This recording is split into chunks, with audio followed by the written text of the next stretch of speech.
What's up, YouTube? And welcome back to Free Friday. Today we got a very special Free Friday. It's only ever happened once before. We're gonna go inside of a Ricci Skype lesson. Now we had a volunteer, Mr. C.K. Kirby, Colin Kirby, the one and only, a heavy-duty Patreon patron and supporter of this channel. By the way, subscribe today, right there, for thousands of free harmonica videos. And if you want to support the cause, get down with me, help me out, get a little extra content, sign up and become a Patreon patron like Colin Kirby. So Colin offered to do a lesson, and then he wanted y'all in the live chat, which I will leave up on the final video, so you'll see the chat here even if you're not there during the premiere. But you are now, if you're watching in the premiere, right in real time here now. Wait a minute, that doesn't make any sense. Scratch that. What Colin wanted to do was he wanted people to be able to comment live on the video while he's taking the lesson. Very, very brave. So be nice, right? But now check this out. So Colin had this idea that he wanted to learn what are the extra notes that he's might be missing that he's been using tuned harmonicas to get. Surprisingly, we ended up doing an entire lesson on how to bend notes. So listen, if you're the kind of person, or you're just getting started on this, either way, that is having a hard time with bending notes, maybe you've been at it a while and still can't bend a note, today's lesson is for you. It doesn't come easy, and we worked hard, the both of us, for an hour. I've shortened it and edited it a little bit, but you're going to basically see all of the work that Colin had to do to be able to get a good two-draw double bend. So this is about a lot more than just bending notes, though, here today. We get to watch the psychological struggles that I go through as a teacher, but more importantly, that Colin goes through as a student. We discuss some of the negative language in our heads, and surprisingly, it's right after we address that Colin nails his first two-draw double bend. Imagine that. But anyway, it's a fantastic lesson. I'm super proud of it, and I'm super proud of you, C.K. Kirby, for subjecting yourself to this public trial by fire here, and also for being a great student, and thank you very much for all your support. Thank all of you for all your support. Let's get to the lesson. Here it is. There's really three things: a good embouchure, the and then the lowering of the jaw and the more of the harmonica. Those three things are interacting together to get that bend so easily. Let's get two draw really good, right?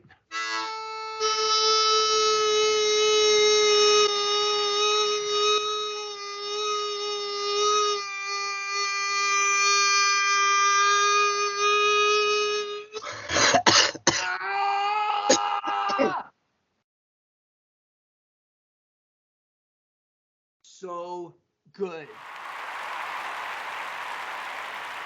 Hey, Colin Kirby, how are you, buddy? I'm fine, thank you for calling me. All right, so today, this is going to be episode 2 of Inside a Ricci Skype lesson. So we've only ever done this on this channel one time before, where we put up a live, I put up a Skype lesson. I remember. But this lesson will be live, so right now people are writing in the comment box, right? Not right now, but right then, right? When they see it, yeah. Yeah. So anyway, I appreciate it. You've been an incredible contributor to the YouTube channel and to Patreon, and now you're helping me get the Zoom Zoho thing going, which will be, just for people watching, will be the 22nd of this month, right? 11 a.m. Central Time. 11 a.m. your time, which is around 5 p.m. UK time. Okay, good. And what is it Australian time? Do we know? 11 p.m., I think. Yeah. I haven't worked that out yet. I should know. I think it's 11 p.m. That'll be good. All right. We got a few Aussies in the house, you know. I'm half Aussie. Yeah. Anyway, I'm thrilled try to relax. All right. I'll try to relax. All right. What key do you want to do in today? You want to go? Let's just go with a C. You said that you said let's investigate getting those extra notes. Yeah, from a single harp, because I always take the easy road and go special tunings. Would that be okay? It's a great idea. All right. yeah. All right. I mean that's why I use a lot of the Oscars, because they've got the regular keys, which help me because they've got the markings on for when I started learning. We've got the special tunings for when I play a lot of ethnic music, because I play a lot of Indian music with bands and things.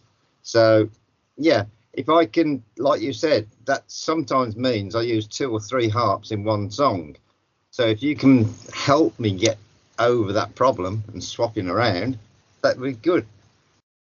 The first and biggest thing is, first of all, let's just say this: there's nothing wrong with using altered tunings. Okay. They can be immensely helpful for, getting interested in playing different kinds of music. Okay. Especially initially. And that's what they've done for you. And look, they've led you to this place here today where you're like, oh, hey, listen, great. Can I get some help on doing this on a regular harmonica? So what are the advantages of minor tunings? Well, we just discussed one. The other one would be that there's chord options. So you really can't play a minor chord on a regular diatonic except in third position. There's that minor triad, and you get it up here too, right? It actually makes a minor 6 chord if you go all the way up and down, but it's not the same as having that lower except minor sound down there. It's nicer except it's minor. So for particularly for playing chords, minor tunings are helpful. However, let's discuss the drawbacks. The drawbacks are that not every chord is minor, or not every chord is going to fit into the minor scale that harmonica was tuned to. Yeah. So what that means is that you end up having to bend or overblow just the same as you would on a regular diatonic to compensate and to adjust to the chord changes to be inside of the music. So you end up just as much having to bend with a harmonica that's been tuned to not have to bend. Yeah, I understand that. Right. And then the other thing is, what if you want to play minor, like a minor scale for a little bit, but then go back into a major scale? Or what if the bridge is in a major key, but the regular thing, then you're switching harps throughout the song, and that's kind of... That has happened, yeah. That's what you already said, right? Yeah. So that's why it's good.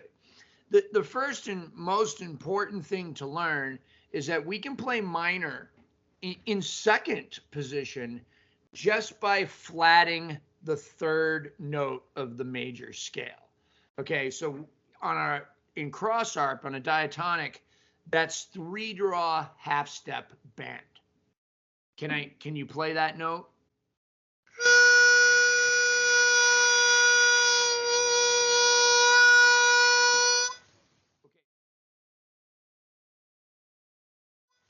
Okay, so that's a regular C harp, right? Yeah. Okay, so now pull it down a little bit.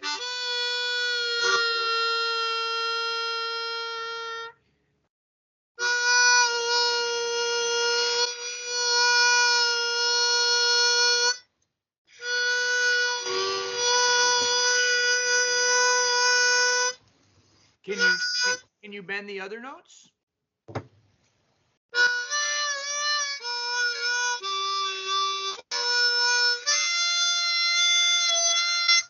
Okay, there's a little bend on 5 there. Okay, so let's talk about bending first of all.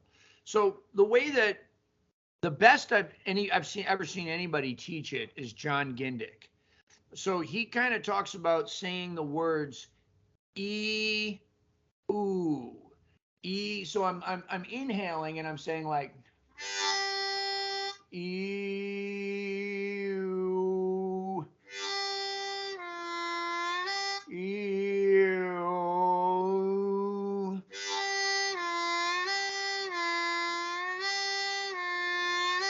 Just like that, kind of, and I'm also good.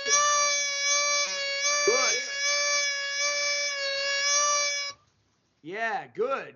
Yeah, I think the third hole's not working very well. Okay, well, we're gonna make it work. All right. So one of the other things is lowering that jaw and kind of putting a little bit more of the harmonica in your mouth. Doesn't matter if you're tongue blocking or lip pursing. It's the same principle. I'm just gonna go like.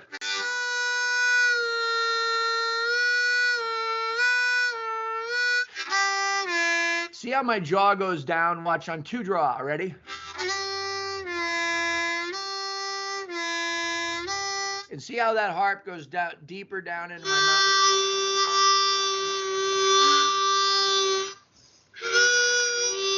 So try saying.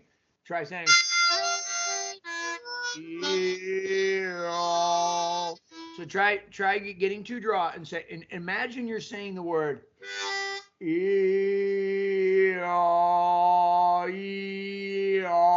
see how my jaw has to come down to say the same thing.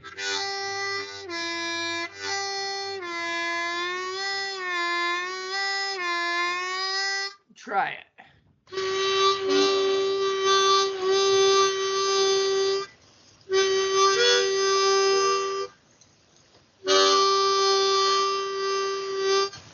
Let me try on this one. They seem very airy and they're not very on that level. Okay, I really don't think it's the harmonicas. Okay, let's try this. Go down to 1 draw. Okay. Yeah. And try it there.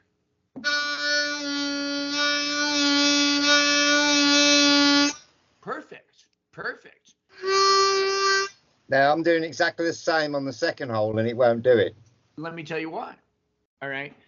Because the 1 draw, the reed, is actually bigger. So it's actually harder to bend than 2. Yeah.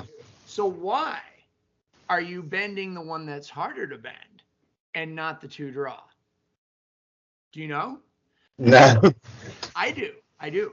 Because when you're playing the 1 draw, you don't have to worry about playing the next note next to it because there isn't one. There's 1 draw and then there's plastic or wood, right? Yeah. To the left. So it's easier to focus your embouchure and get a really good embouchure. And again, it doesn't matter whether you're lip pursing or tongue blocking. It's all about how good the embouchure is. So you're able to get more of that harmonica in your mouth because you're not worried about getting the single note as much on 1 draw. Look, I'm hanging my whole. But Colin, if you can get a really solid 2 draw with some confidence, you'll be able to bend it easier than the 1 draw.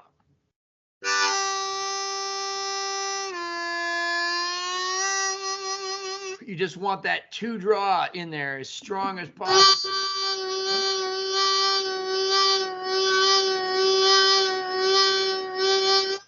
Better, but we got to go down further than that, okay? So now get that 2 draw, cram that harp in your mouth, get that 2 draw and say,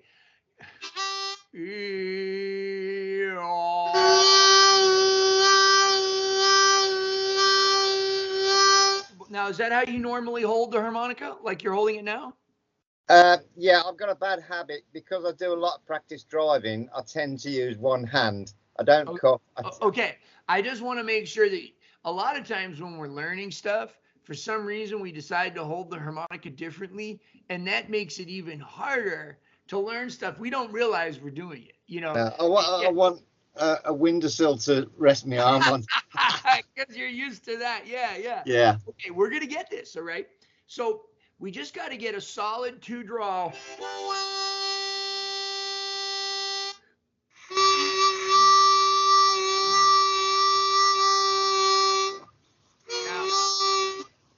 Now imagine going.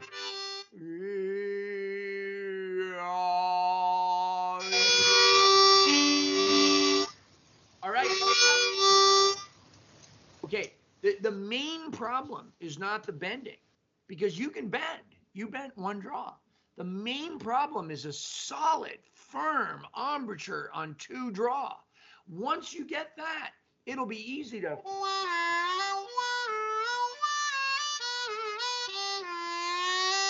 So and remember, there's 2 things happening. I'm going E, but I'm also lowering my jaw and putting the harp a little further in. Ready? Let me get really close, right?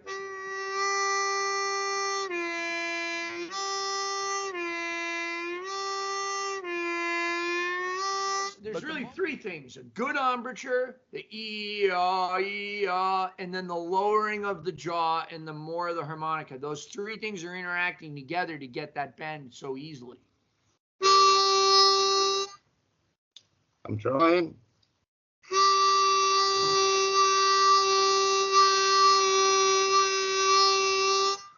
Go back to 1 draw.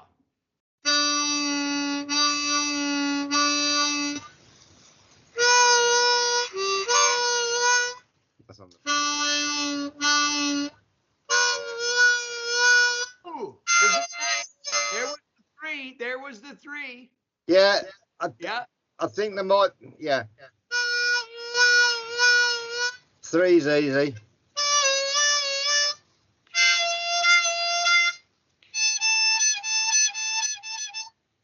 All right. Yeah, Yeah, go back to 2. Go back to 2. You got it. Okay, don't let off of it so easy. You're like going like this, like. Instead of doing that, try going and holding it like.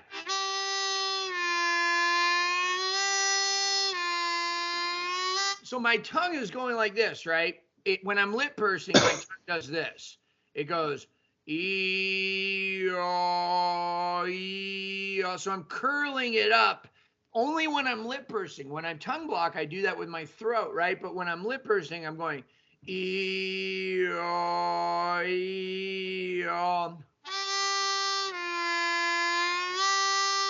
Yeah.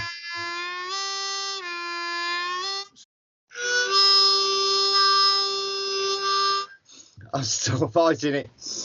Don't worry about it. Okay. First of all, a lot of it's psychological.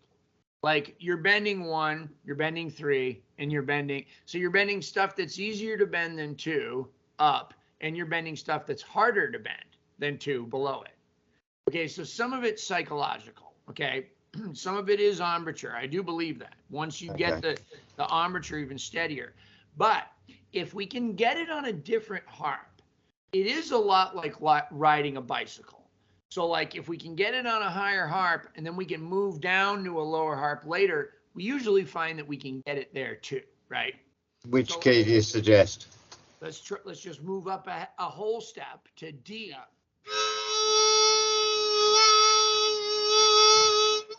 Better.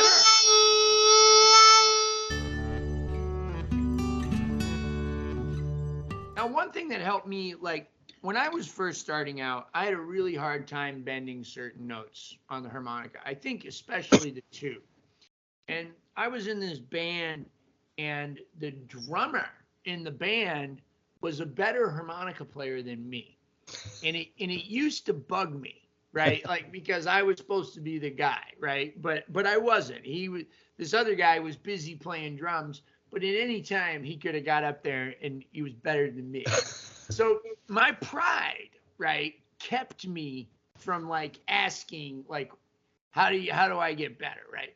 But eventually one day we were sitting on the roof of my house. I must have been like 12, 13 maybe, right?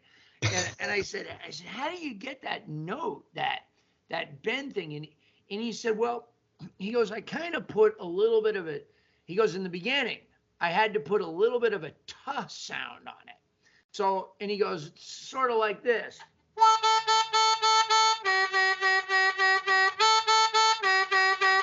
And actually, I remember all those years ago, that was how I got my first bend note. So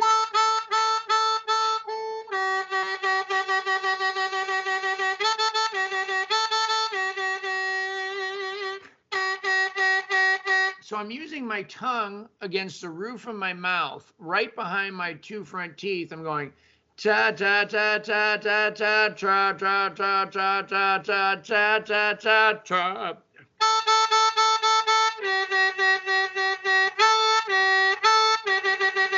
Try that. Try that.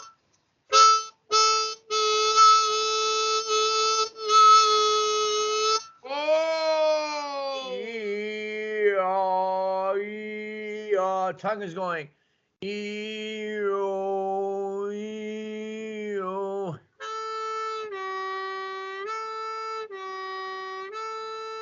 It's like the back of my tongue is kind of pulling up. James Cotton, who was a tongue blocker, used to call it choking harp because you can do it right here too. I'll do it tongue blocking. So you can see this part of my, I'm blind, so I can't see if it's doing it, but. Yeah, I can see it.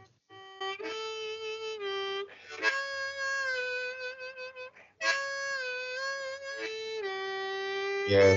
It's pulling from right here.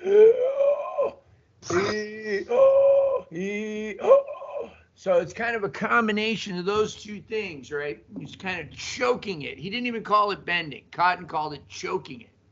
Yeah, I mean, I can tell why you're so out of breath on some of your gigs, because it takes a lot of effort. Well, it actually doesn't take that much effort. You can do it with really almost no breath at all.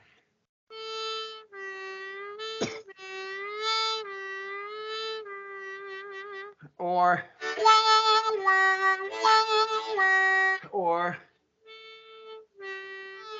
imagine you're inside that reed, right? It's a draw reed, right? And you're just pulling it back. You're playing one.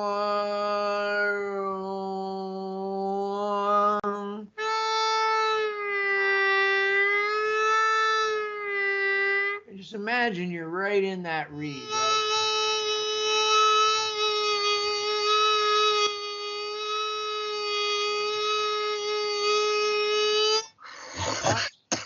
Much better. That was really, really good. Remember, you can use that tuh sound too if you want.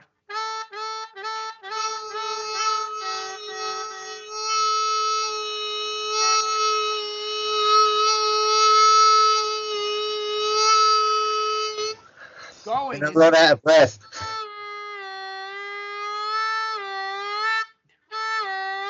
Then try to do it quick.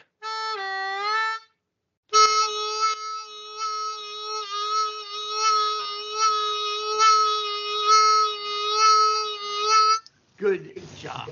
Okay. So much of it is fighting through the language in our head. Yeah. I can't do this. I'm never gonna be able to do it. Okay. For me, during the teaching process, right? I'm going through the same thing. Oh, he'll never be able to do it. I'm a bad teacher. I'm not getting this right, or I'm gonna get impatient. What happens if he can't do it? Right? This is the language. What happens if I can't do it? What are people going to think? All of this stuff, right? So every bit of that language is non-musical. There's not one thing and that's the predominant thought. So the best part for me when we were teaching, right? And I had never ever done or said this before, ever, was this thing when I said, imagine the reed. And I said, imagine that you're inside the reed, right? And I'm imagining. So the point is that what I'm talking about is it's not so much the visualization that worked. It was the fact that when I did start visualizing it, the language in my head cooled down a little bit because my brain was busy thinking about the reed, okay? And instead of the I can't do this, or I'm not going to be able to do this, right? So it's really important to just think, well, I'm sitting down to practice, right? I'm not sitting down to be able to bend notes. What I'm practicing is bending notes. Yeah. What I'm really doing is practicing, okay? And it's funny because when we take our mind off of the goal is usually when we start to get closer to achieving that goal, okay? Because listen, like all the time I make these little videos for Instagram, okay? And, of course, like anybody else, what I want is the video for Instagram to be great. And I'll be playing it and I'll be thinking like today I was recording a traditional blues thing and I was thinking like, oh, like, well, what's Dennis gonna think? Right? Or what if Kim Wilson sees it? Like, what's he gonna now that already that language is preventing me from being in the moment to creating the kind of video that Dennis would actually enjoy. Yeah. Right? So like the second that light comes on and hits record, because it's amazing. Like when I'm just searching through the backing tracks and I'm trying out to see what feels good today, I'm playing my butt off. I've got exactly the same. See, it's a bit like when you've probably done it in a recording studio. The minute that red light and it comes on, you go to pieces. Oh my God! Every time, right? So if we can find a way to be in the moment, okay, which is usually just turning off that language, like, if we have to tell ourselves something like okay, like when I'm recording those Instagram videos, right? I can do as many takes as I want. Yeah. So why am I stressed out about this one? Yeah. Right? And like also like I might be thinking, oh, I want to get this lick in here or that lick in there, or I want to be able to arpeggiate this particular change instead of just playing the music. Yeah. So when we're sitting down to bend, which is something that's very hard on harmonica because we can't see, right? Like Howard Levy has a video of a sonogram. I don't know if it's still up on YouTube. I haven't seen that. Yeah, but there's it's an X-ray, and it shows like that tongue thing I was showing you, right? Now that's helpful and all of that, but really the real battle is just psychological. Now, I do believe this embouchure thing is a big deal. Like the more comfortable you get just on two draw.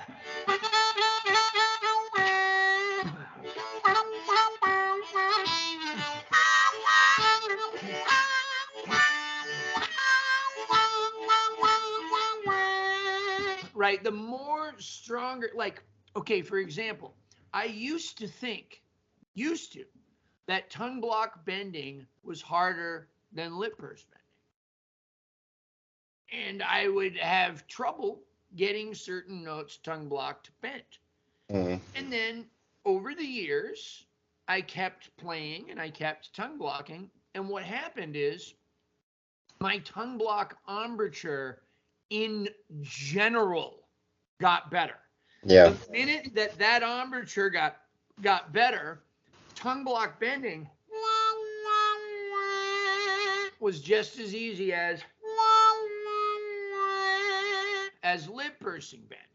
Now, the funny thing is, in many ways, it actually became easier because I was hitting them a little bit more in tune, just because the tongue made it so easy to bend, okay, that I was actually going too far in some cases, especially on 3. But trying to find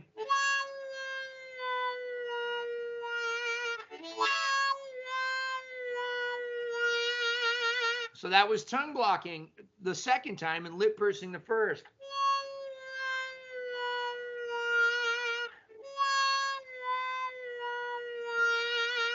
But as soon as that embouchure got good, as soon as I started enjoying tongue blocking, then the bend started to come in.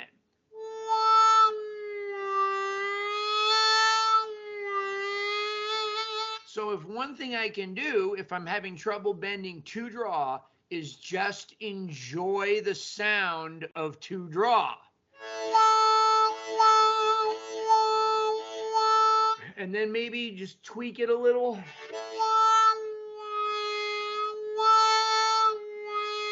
That's the bend you're already doing, right? And then a couple of times towards the end, you went all the way down.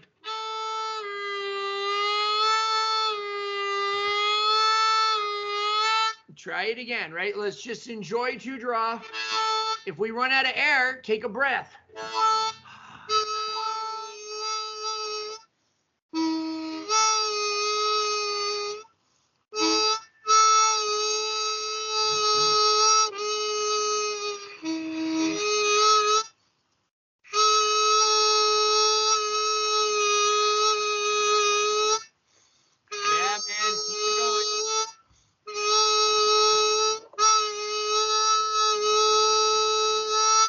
Remember, the lower my jaw is just on 2-draw, the better my tone is. The more the harmonica I have in my mouth and the lower my jaw is while still getting a single tone, the better that tone will be. Right? If I purse off of it, it sounds like that. If I lower my jaw, it's the same note.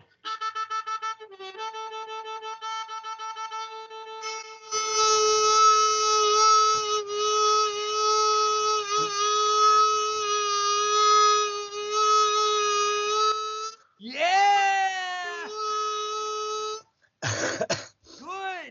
Good, right?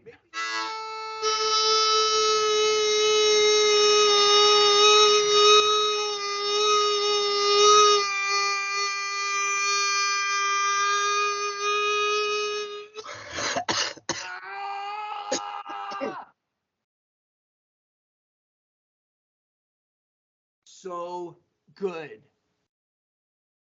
One of the best things that you did today was kept a sense of humor. Yeah. Throughout the whole thing. Okay, so look, this was 1 hour of work. Okay, now most of it, I did a lot of talking. Okay, so if we added up all of the minutes that you spent trying to get that note, probably like maybe 5 minutes. All I'm gonna do is stay on 2-draw. Okay.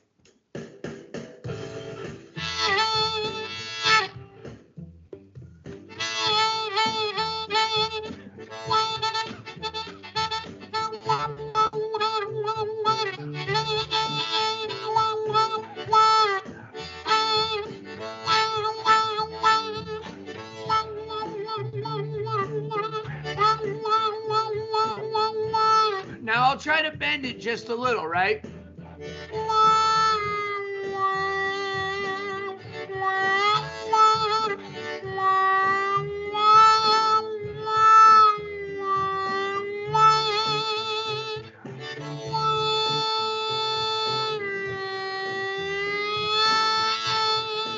So the main thing is not the 2 or 3 hours, right? Because what I want to do is this. This is what I want to do.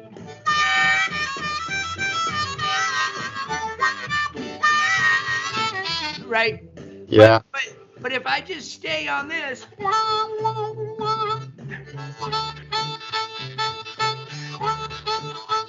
and just fall in love with 2, and just fall in love with the different rhythmic things, before you know it, you, not me, before you know it, you, Colin, are going to be bending the heck out of it.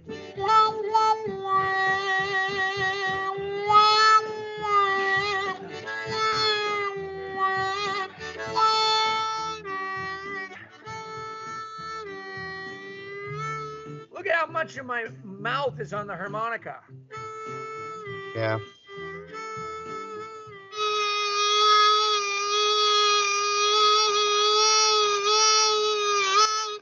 Yeah. Keep going. Harder. That note in second position is a note that we call the flat 7, right? Or the flatted 7, right? Sometimes it's called the dominant 7. It's a blues note. It's a blue note. It's a note it's the most common note in blues. So what we were playing was the root G or A on a D harp, 2-draw, and then we were playing flatted sevenths. So if we look at what a blues chord is, it's a dominant 7 or a flatted 7th chord. So it's the root and that note, and a few other notes that are not as important as those two. But if you were a piano player and you lost a bet and the mob cut off 2 of your fingers and you only had 2 notes to play for the whole song, those would be the 2 notes that you would choose.